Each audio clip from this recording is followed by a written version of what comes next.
आज हम भाषा के बारे में सीखेंगे कि हिंदी भाषा क्या होती है। हिंदी भाषा वह व्याकरण का सामान्य परिचय है। व्याकरण का सामान्य परिचय। भाषा क्या होती है? सबसे पहले अपन भाषा के बारे में बात करेंगे। भाषा जो शब्द है ना, इसकी उत्पत्ति भाष धातु से मानी जाती है। भाष धातु से भाषा शब्द की उत्पत्ति भाष धातु से मानी गई है। भाषा शब्द की व्याख्या भाषा भाष धातु से उत्पत्ति मानी गई है। भाष का शाब्दिक अर्थ क्या होता है? विचारों को प्रकट करना। भाष शब्द की शाब्दिक अर्थ के बारे में बता रहा हूँ। भाष का शाब्दिक अर्थ विचारों को प्रकट करना। भाष धातु से भाषा की उत्पत्ति मानी जाती है। भाष शब्द का अर्थ है विचारों को प्रकट करना। विचार क्या चीज़ है? मनुष्य के मन के भाव जिनमें कोई आवाज़ नहीं होती। तो फिर विचार देखना, विचार के बारे में बता रहा हूँ। विचार क्या होता है? मनुष्य के मन की अध्वन्यात्मक इकाई विचार कहलाती है। का मतलब नहीं, का मतलब होता है नहीं। ध्वनि आवाज और आत्मक रूप लिए हुए। कहने का मतलब यह है कि विचार क्या होता है? मनुष्य के मन में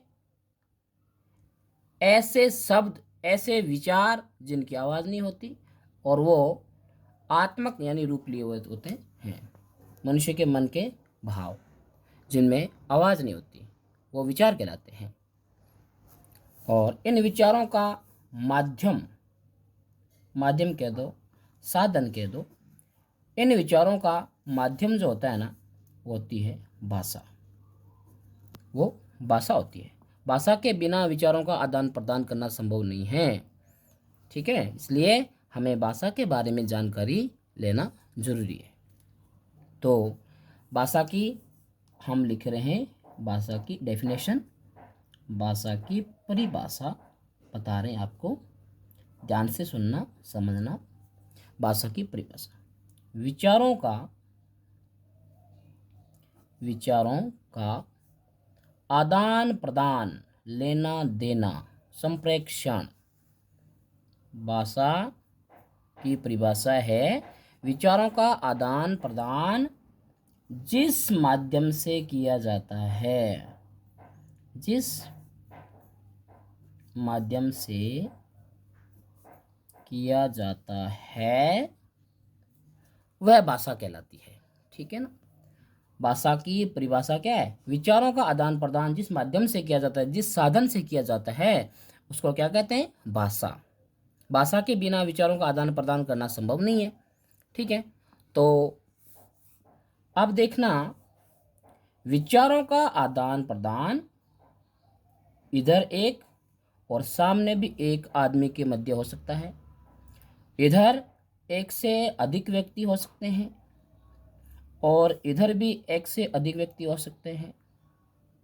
ठीक है, इन दोनों के मध्य जो विचारों का संप्रेषण होता है, जो विचारों का लेन देन होता है, विचारों का आदान प्रदान होता है, ये मतलब जिस माध्यम से होता है ना, उसी का नाम है भाषा। तो भाषा के बिना विचारों का आदान प्रदान नहीं होता। तो और भाषा की क्या क्या विशेषता होती है देखना। अब मैं भाषा की विशेषता के बारे में बता रहा हूँ।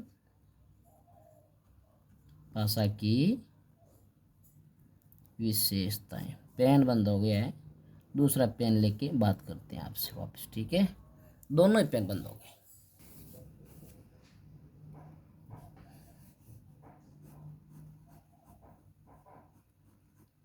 हाँ, भाषा की विशेषताएं। पेन बंद हो गया था, थोड़ी समस्या हो गई थी, अब ऐसी समस्या शायद नहीं आएगी। भाषा की विशेषताओं के बारे में बता रहा हूँ, ध्यान से सुनना। भाषा एक अर्जित संपत्ति है, ठीक है। भाषा किस प्रकार की संपत्ति है जी? अर्जित संपत्ति, जिसका अर्जन करना पड़ता है समाज से। भाषा एक अर्जित संपत्ति है। ये है भाषा की सबसे पहली 1 नंबर विशेषता। भाषा की दूसरी विशेषता कौन सी है? ध्यान से सुनना। भाषा एक सामाजिक प्रक्रिया का नाम है। भाषा क्या है? भाषा एक सामाजिक प्रक्रिया है। इसका क्या मतलब? सामाजिक प्रक्रिया क्या? क्योंकि मनुष्य समाज के अंदर ही रह करके सीखता है, इसलिए भाषा को क्या माना जाता है? सामाजिक प्रक्रिया। भाषा एक सामाजिक प्रक्रिया है। फिर नंबर 3 पे देखो ध्यान से। भाषा का कोई अंतिम स्वरूप नहीं होता। भाषा का कोई अंतिम स्वरूप नहीं होता है। भाषा का कोई अंतिम स्वरूप नहीं होता। इसका क्या मतलब है? भाषा मनुष्य जीवन भर मनुष्य कुछ न कुछ सीखता ही रहता है, इसीलिए कहते हैं कि इसका कोई अंतिम स्वरूप नहीं होता है, ठीक है। भाषा नंबर 4 विशेषता है, भाषा होती है परिवर्तन। भाषा में बदलाव होते रहते हैं, भाषा कभी फिक्स नहीं होती। भाषा क्या है? परिवर्तनशील होती है। इसीलिए तो कहते हैं ना कि भाषा का कोई अंतिम स्वरूप नहीं होता। क्यों? क्योंकि भाषा क्या होती है? भाषा होती है परिवर्तनशील। नंबर 5, भाषा का मानक रूप जरूर होता है। भाषा का मानक रूप जरूर होता है। भाषा एक मानक ली हुई होती है, भाषा का मानक रूप जरूर होता है। जैसे अपन पहले जय ऐसे लिखते थे, पहले जय ऐसे लिखते थे, जय झंडे वाला, लेकिन अब इसका मानक रूप है ना जय का ये माना जाता है, ये जय का रूप माना जाता है अब। और ये जो मानक रूप है अब इसको मान्यता नहीं दी गई है। जैसे अपन पहले लिखते थे द ऐसे लिखते थे विद्यालय में, ठीक है ना, लेकिन अब है ना द ऐसे लिखा जाता है, क्योंकि इस द के इस रूप को मान्यता दी गई है, इस रूप को मान्यता नहीं दी गई है। इसलिए कहते हैं कि भाषा का मानक रूप है ना जरूर होता है। फिर भाषा की नंबर 6 विशेषता है, भाषा का जो स्वरूप होता है ना वो देखो कि कैसा होता है बेटा, ध्यान से रखना। भाषा का स्वरूप कठिन से सरल की ओर होता है। कठिन से सरल की ओर होता है। भाषा का स्वरूप कैसा होता है? कठिन से सरल की ओर। यह है भाषा का स्वरूप। कठिन से सरल की ओर कैसे? जैसे हमें मान लो कोई भाषा का ज्ञान नहीं है तो वो हमारे लिए क्या है? कठिन है। और जैसे जैसे हमने उस भाषा पे अध्ययन किया, उसका ज्ञान लिया, तो वो भाषा हमारे लिए क्या हो जाएगी? सरल हो जाएगी। इसलिए कहते हैं भाषा का जो स्वरूप होता है ना वो कठिन से सरल की ओर होता है। फिर भाषा को सीखने के लिए हमें देखो क्या क्या चाहिएगा। भाषा को सीखने के लिए 3 चीज़ों की आवश्यकता होती है। वो 3 चीज़ ये है, देखो ध्यान से। भाषा को सीखने के लिए, भाषा को सीखने के लिए मनोवैज्ञानिक साइकोलॉजिस्ट की बात कर रहे हैं। भाषा को सीखने के लिए मनोवैज्ञानिक दृष्टिकोण, भाषा को सीखने के लिए मनोवैज्ञानिक दृष्टिकोण से 3 चीज़ें जरूरी है। 3 चीज़ें जरूरी है। भाषा को सीखने के लिए कितनी चीज़ों की आवश्यकता होती है? 3। वो 3 चीज़ें देखो कौन सी है, ध्यान रखना, बताते हैं। नंबर 1 पे है जिज्ञासा। जिज्ञासा का अर्थ क्या है? जानने की इच्छा। अपन जिस वस्तु के बारे में जानना चाहते हैं, हमारी इच्छा होती है जानने की, तो ही हम उस वस्तु के बारे में जान सकते हैं, अन्यथा नहीं। उसको कहते हैं जिज्ञासा, जानने की इच्छा।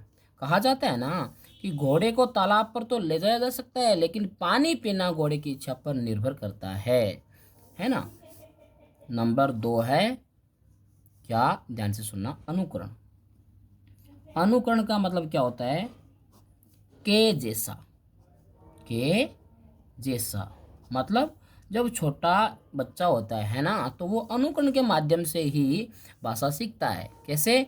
उच्चारण के आधार पे अनुकरण होता है। अनुकरण 2 प्रकार के होते हैं बेटे, उच्चारण और दूसरा लेखन। अनुकरण 2 हो गए ना, उच्चारण हो गया, लेखन हो गया।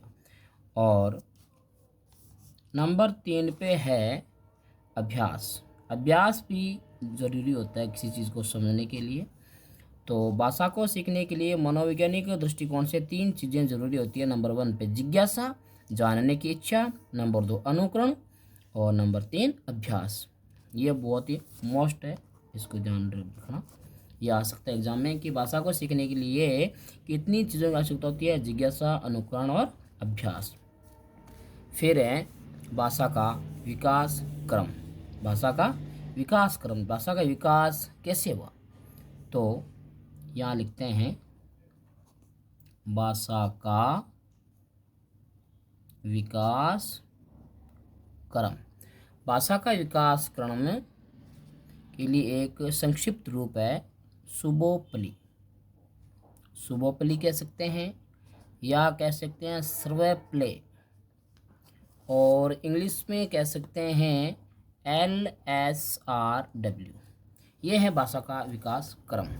सु मतलब सुनना, बो मतलब बोलना, पे मतलब पढ़ना, ली मतलब लिखना। श्रवण, वदन, पठन, लेखन। Listen, speak, read, right. ये होता है भाषा का विकास क्रम। इसके बारे में एग्जाम में हजारों बार मतलब प्रश्न पूछे गए हैं। भाषा का विकास क्रम ध्यान रखना, ठीक है। अब देखना, पहला है विकास क्रम में सुनना। पहला है विकास क्रम में सुनना। सुनने की योग्यता जो होती है ना, ये जन्मजात होती है। सुनने की योग्यता क्या होती है? जन्मजात होती है। नंबर 2 पे आता है बोलना। बोलने की जो योग्यता होती है वह भी क्या होती है? जन्मजात। अब देखना कि क्या बोलना है वह हमारे समाज पे क्या करता है? निर्भर करता है, ठीक है। और नंबर 3 पे क्या है? पढ़ना। नंबर 4 पे क्या है? लिखना। ये होता है भाषा का विकास क्रम। नंबर 1 पे सुनना, नंबर 2 पे बोलना, नंबर 3 पे पढ़ना, नंबर 4 पे लिखना। लेकिन मारिया मॉन्टेसरी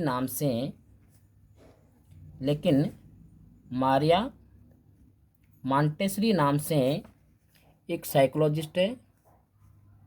मारिया मॉन्टेसरी ने क्या कहा कि भाषा का विकास क्रम LSRW न होकर के LSWR होता है। देखना, भाषा के अंतिम 2 स्वरूप है ना, 2, इनको मारिया मॉन्टेसरी ने चेंज किया है। इन्होंने क्या किया? लिखने को ले लिया नंबर 3 पे और पढ़ने को ले लिया नंबर 4 पे। मतलब इसने पहला, दूसरा, तीसरा, चौथा है ना, उसको ऐसे माना है पहला, दूसरा, चौथा, तीसरा। ये विकास क्रम माना है किसने? मारिया मॉन्टेसरी ने। तो एग्जाम में आ जाए कि मारिया मॉन्टेसरी के अनुसार भाषा का विकास क्रम क्या है, तब आपको ऐसे बोलना है, लिखना है कि नंबर 1 पे तो हो गया सुनना, नंबर 2 पे हो गया बोलना, नंबर 3 पे आपको मारिया मॉन्टेसरी के अनुसार क्या करना पड़ेगा? लिखना। नंबर 4 पे आपको करना पड़ेगा पढ़ना। मारिया मॉन्टेसरी के अनुसार तो यह है, और जितने भी साइकोलॉजिस्ट हुए ना, सब ने यही विकास क्रम माना है, यही LSRW। लेकिन मारिया मॉन्टेसरी ने क्या माना है? LSWR। इतना ध्यान रखना, ठीक है। फिर आगे इम्पोर्टेंट बात यह है कि भाषा के कितने प्रकार होते हैं। भाषा के प्रकार, अब हम बात करेंगे भाषा के प्रकारों के बारे में। तो भाषा के प्रकार कितने होते हैं? 3। आपने 2 ही सुने होंगे, मौखिक और लिखित, लेकिन भाषा के प्रकार 3 होते हैं जी। नंबर 1 मौखिक भाषा। नंबर 1 पे कौन सी भाषा है? मौखिक भाषा। नंबर 2 पे कौन सी भाषा है? लिखित भाषा। इन्होंने तो 2 भाषा ये होगी ना। नंबर 3 पे भाषा का प्रकार होता है सांकेतिक भाषा। कौन सी भाषा? सांकेतिक भाषा। देखो, भाषा के प्रकार 3 होते हैं। 1 नंबर मौखिक भाषा, 2 नंबर लिखित भाषा, 3 नंबर सांकेतिक भाषा। याद रखना भाषा के प्रकारों को। अब मौखिक भाषा क्या होती है? ऐसी भाषा जिसे बोल करके समझाना पड़ता है और सुन करके क्या किया जाता है? ग्रहण किया जाता है। बोल करके अभिव्यक्ति की जाती है और सुन करके क्या किया जाता है? ग्रहण किया जाता है। तो मौखिक भाषा की कुछ एग्जाम्पल है, जैसे फोन मौखिक भाषा का उदाहरण है, रेडियो मौखिक भाषा का एग्जाम्पल है, मोबाइल मौखिक भाषा का एग्जाम्पल है, और आपने इंटरव्यू होते देखा होगा, इंटरव्यू साक्षात्कार, वो भी क्या होता है? मौखिक भाषा का एग्जाम्पल है। एग्जाम में से पूछते हैं कि फ़ोन, रेडियो, मोबाइल, इंटरव्यू कौन सी भाषा के प्रकार में गिने जाते हैं? तब याद रखना मौखिक भाषा। फिर अपन बात करते हैं लिखित भाषा के बारे में। लिखित भाषा की अभिव्यक्ति लिख करके की जाती है, लिख करके, और उनकी अभिव्यक्ति तो होगी लिख करके, और उनको ग्रहण कैसे क्या करते हैं? पढ़ करके उनको क्या किया जाता है? ग्रहण किया जाता है। ये लिखित भाषा में होता है। फिर इसके एग्जाम्पल क्या होता है? पुस्तकें लिखित भाषा में होती है ना। न्यूज़पेपर, न्यूज़पेपर कोई से भी, कौन से भी न्यूज़पेपर, ठीक है ना, सारे के सारे न्यूज़पेपर लिखित भाषा के एग्जाम्पल होते हैं। नंबर 3 पे क्या है? सांकेतिक भाषा। सांकेतिक भाषा की अभिव्यक्ति संकेतों के माध्यम से, संकेत करके, इशारा करके, ये सांकेतिक भाषा का मतलब अभिव्यक्ति रूप है। और हाव भाव करके, है ना, संकेत को क्या कहते हैं अपनी भाषा में? हाव भाव है, हाव भाव करके समझाना। ये लो सांकेतिक भाषा के बारे में आपको कुछ बताया है। और सांकेतिक भाषा की अभिव्यक्ति है ना, ये तो हो गया संकेत करके, और अपन समझते कैसे हैं? देख करके, है ना, देख करके क्या किया जाता है? ग्रहण किया जाता है। फिर अब अपन कुछ सांकेतिक भाषा के एग्जाम्पल्स ले रहे हैं, ध्यान रखना, है ना। यातायात पुलिसकर्मी, देखा होगा आपने यातायात पुलिसकर्मी को, वो संकेत के माध्यम से आने जाने वाले यातायात के साधनों के बारे में संकेत करके बताता रहता है। यातायात पुलिस कर्मी, ठीक है। दूसरा एम्पायर, देखा है ना, एम्पायर एक अंगुली उठाता है, इतने में अपन समझ जाते हैं कि आउट होने का संकेत कर रहा है। वो होता है आपका निर्णायक, एम्पायर सांकेतिक भाषा का एग्जाम्पल हो गया। अब मैं आपसे एक बात पूछना चाहता हूँ, मुझे आप बताएं कि सबसे कठिन भाषा इनमें से कौन सी होगी? बताओ। सबसे कठिन भाषा, सबसे कठिन भाषा कौन सी है? बताओ, ठीक है। और सबसे सरल भाषा कौन सी है? बताओ। सबसे सरल भाषा, है ना, मैं बताता हूँ, देखो ध्यान से सुनना बेटा। सबसे कठिन भाषा होती है सांकेतिक भाषा, क्योंकि इशारों में सब कुछ समझना संभव नहीं होता है, ठीक है ना। सबसे कठिन भाषा क्या होगी? है सांकेतिक भाषा। और सबसे सरल भाषा क्या होती है?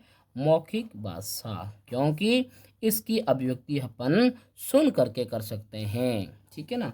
अगर कोई बंदा अनपढ़ हो और उसके पास में कोई इंग्लिश भाषा में लिखा हुआ कोई लेटर आ जाए, तो क्या वो समझ पाएगा? नहीं। लेकिन मौखिक भाषा, मुंह के द्वारा बोले गए विचार, है ना, उनका आदान प्रदान बंदे को समझ में आ जाते हैं ना एकदम आसानी से। इसलिए सबसे सरल भाषा कौन सी होगी? मौखिक भाषा। और सबसे कठिन भाषा कौन सी होगी? है सांकेतिक भाषा। तो आप सोचोगे तो सर लिखित भाषा क्या होती है, फिर बताओ। आपने लिखित भाषा के बारे में कुछ नहीं बताया। तो बेटे ऐसा है, लिखित भाषा सरल भी होती है और कठिन भी होती है। लिखित भाषा दोनों में होती है। कैसे? कि सरल तो उनके लिए है जिसको लिखना आता है, पढ़ना आता है, और कठिन उनके लिए हैं जिनको पढ़ना नहीं आता, लिखना नहीं आता, है ना।